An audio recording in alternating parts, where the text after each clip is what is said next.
In Silicon Valley, success is often measured in billions. It's a world of visionary founders, disruptive technologies, and fortunes made overnight. But what if I told you one of the most valuable startups in history was built on a lie? A technology that never actually worked. Investors believed it. The media praised it, and the world trusted it. For years, a company promised to revolutionize healthcare, all while hiding a massive secret. This is the story of a billion-dollar startup that was never real. The idea sounded revolutionary, like something straight out of science fiction. Imagine a small, sleek machine. You give it a single drop of blood, and within minutes, it can run hundreds of medical tests. No more painful needles. No more anxious waiting for results. No more expensive, centralized labs. The founder promised to democratize healthcare, putting the power of diagnostics into everyone's hands. In a country like the United States, where medical testing was notoriously slow, inconvenient, and costly, this idea felt like the future. It wasn't just an improvement. It was a complete paradigm shift. And in the heart of the tech world, Silicon Valley was listening very, very closely. They were ready to bet big on the next world-changing innovation, and this seemed to be it. The story was perfect. The vision was compelling. It was a solution to a problem everyone understood, packaged in a way everyone desired. At the center of this hurricane of hype was the founder. She was young, confident, and incredibly charismatic. When she spoke, people listened. She talked like a visionary, weaving a powerful narrative about changing the world for the better. She even looked the part, often dressed in a signature black turtleneck, drawing comparisons to tech icons of the past. Her personal story was just as compelling. She claimed she had invented this breakthrough technology after dropping out of a prestigious university to pursue her dream.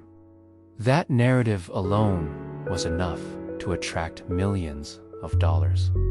People weren't just investing in a product. They were investing in her. They bought into the myth of the lone genius, the determined dropout, who could see the future more clearly than anyone else. Her confidence was infectious, and it created a powerful reality distortion field that made it difficult to doubt her. With such a powerful story and a charismatic leader, the money just poured in. Venture capitalists, known for their shrewd decision-making, rushed to get a piece of the action. But it wasn't just tech investors. The company's board was a who's who of powerful figures. Former government officials, retired military leaders, and influential corporate executives all lent their names and credibility to the venture. The company's valuation skyrocketed, reaching billions of dollars before it had even launched a commercial product. The shocking part, by the time anyone started asking serious technical questions, the momentum was unstoppable. Many investors later admitted they didn't really understand how the technology was supposed to work.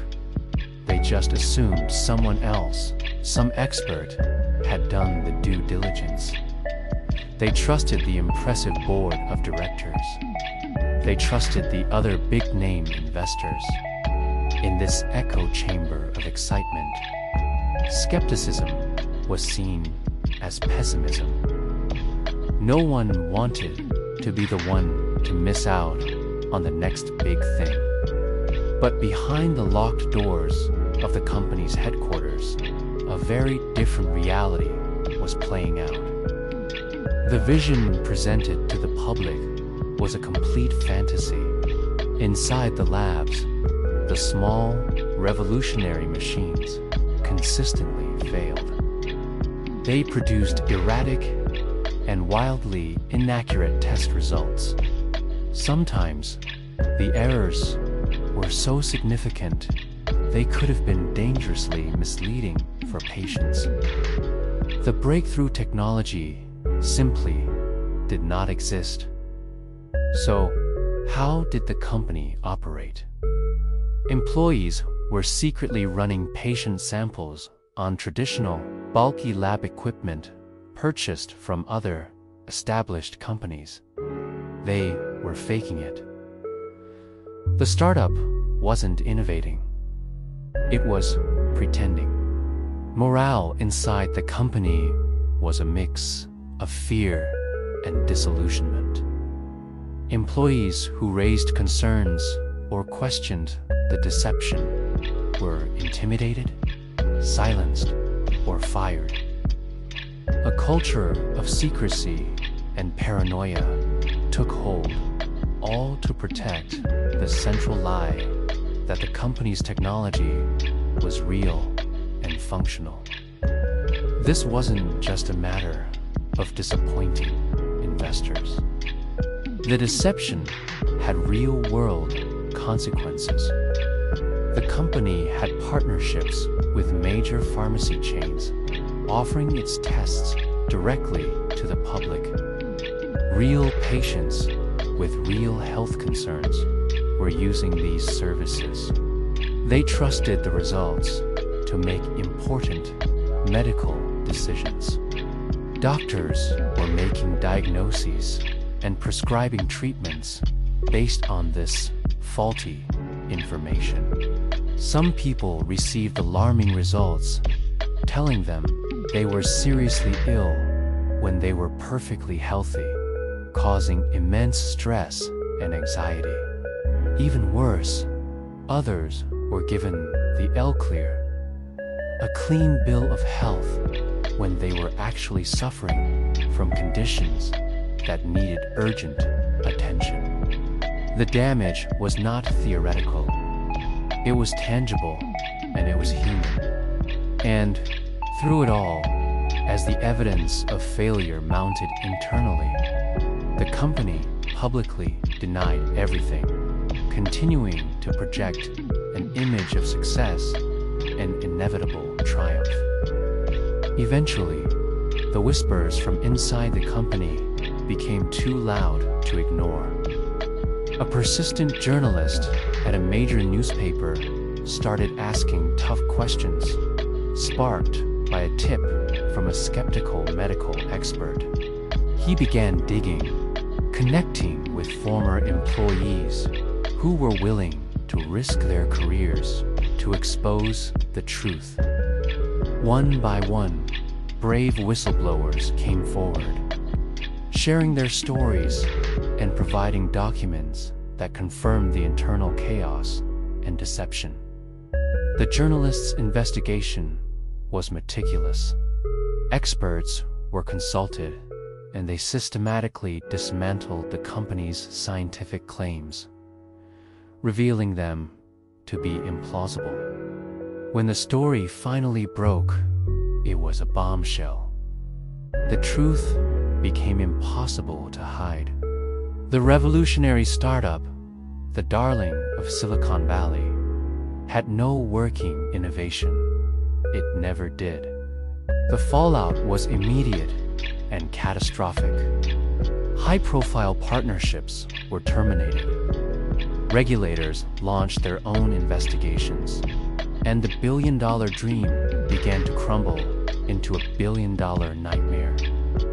The end was swift. The company, once valued at over $9 billion, was forced to shut down. Its labs were closed, its assets sold for pennies on the dollar.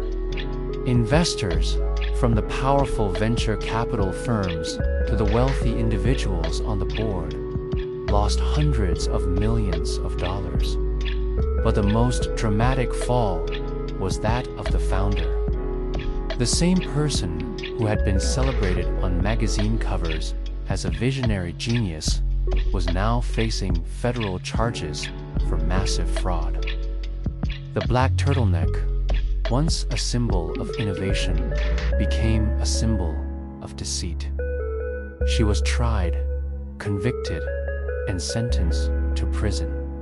A startup that was once the toast of the tech world, worth billions on paper, was reduced to absolutely nothing, a cautionary tale of epic proportions. This story isn't just about one company or one founder. It's a warning about the seductive power of a good story, especially in a place like Silicon Valley. It shows how confidence can be mistaken for competence, how a compelling narrative can replace the need for actual proof, and how hype can silence healthy skepticism. The billion-dollar startup never worked because so many people wanted to believe in the dream more than they wanted to see the truth. They were sold a fantasy of changing the world, and in their desire to be part of it, they overlooked the most fundamental question: does it actually work? And that mistake cost everyone dearly. If you enjoy true stories about power, money, and deception, make sure to subscribe, because not every success story you hear is real. Thanks for watching.